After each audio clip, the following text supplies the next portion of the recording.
Republic Records reached out to me, and they are not there, and they were interested in buying the beat. So long story short, they purchased the beat, and from there they took over like the monetization of YouTube and SoundCloud, iTunes, Spotify, and all of that.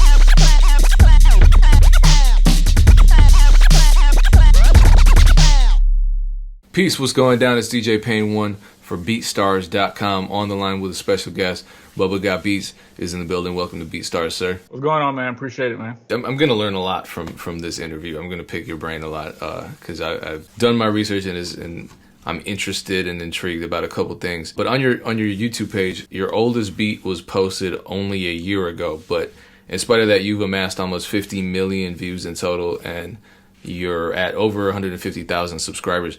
Did you really only start uploading beats within the last year? I mean, I had a few beats on there, but when I really got started a year ago, I deleted everything and started fresh. So the older beats didn't account for very many views or anything like that?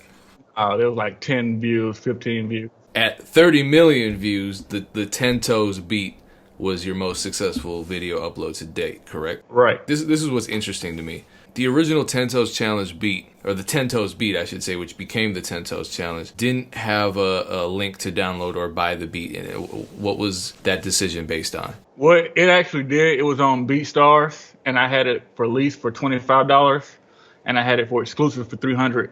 But when the challenge picked up, I kind of made it lease only, and then when the record company came and got it, I just took it down. Okay, so tell me about that. How did the 10 Toes beat evolve into this highly successful 10 Toes Challenge? Okay, so I posted it as a regular beat, and I was trying to start my beat selling business. So I posted it and I boosted it on Facebook, and immediately everyone started gravitating towards it. So I made a post and I said, should I do a challenge like the So Gone challenge? If so, which beat should I use? And everyone commented 10 Toes, 10 Toes, 10 Toes. And then this kid named Travion Alexander, he went viral with it, and I wrote him and asked him if he could include the hashtag 10 Toes Challenge. And from there, it just went crazy. So he actually leased the beat and then just turned it into the 10 Toes Challenge? Well, no, he released the video, and after he released the video, I sent him a free lease that I wrote out for him and just gave it to him after that. Oh, so initially he just rapped on video to the YouTube? Yep, he put it on Facebook, and it hit 1 million views in like 2 days. Why do you think the 10 Toes Challenge was so successful? Because it wasn't the only challenge that people were trying to push into the consciousness of social media, but yours was highly successful. I think it was deep. A lot of people had some interesting stories. So the challenge, it was attracting more than just rappers. It was attracting people that just want to listen to music. So I guess that's why I pushed it a little bit farther. So with all of that notoriety and that viral success, did your sales increase quite a bit on that one particular beat? Yeah, it did. But it wasn't long after that I sold the master to 10 Toes, so I wasn't leasing that beat, but that beat still brings in numerous sales. Okay, so I want to talk about that in a second, but tell me about the situation with selling the beat to a label. Republic Records reached out to me, and they are not there, and they were interested in buying the beat. So long story short, they purchased the beat, and from there they took over like the monetization of YouTube and SoundCloud, iTunes, Spotify, and all of that. So this is interesting. They didn't purchase the beat for a particular artist. They purchased the beat so they could take advantage of its viral success. Right. And of course, going into that, I didn't know that. It looks like that's what ultimately it was for.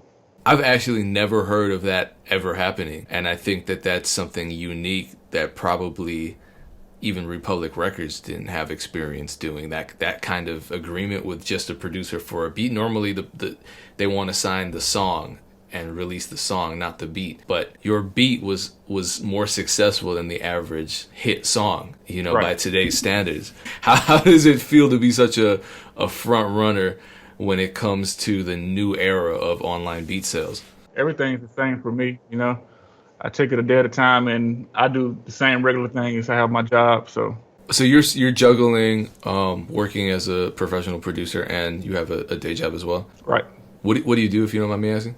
IT specialist. I've been in the IT field for over 10 years. Okay, so that's a career. Yeah. And you must enjoy that then. Yeah, exactly. So. Would you say IT has led to a better understanding of the various systems for e-commerce like Beatstars and YouTube and so forth?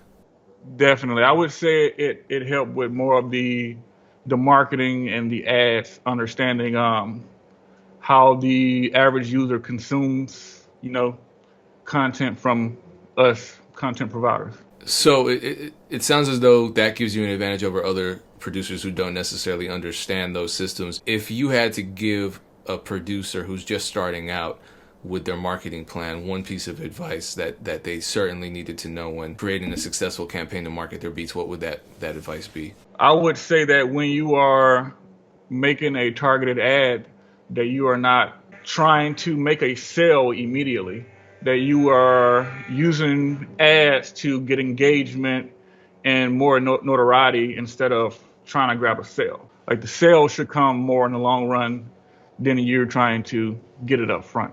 So how did that work with you in practical terms? You start running ads. How long did it take for those ads to actually start leading to conversions, i.e. beat sales? At least 2-3 months. What I do is I'll do ads and I'll do something like tagging artists that will kill this beat. And people will start tagging people. So conversations in the comments will kind of start later sometimes.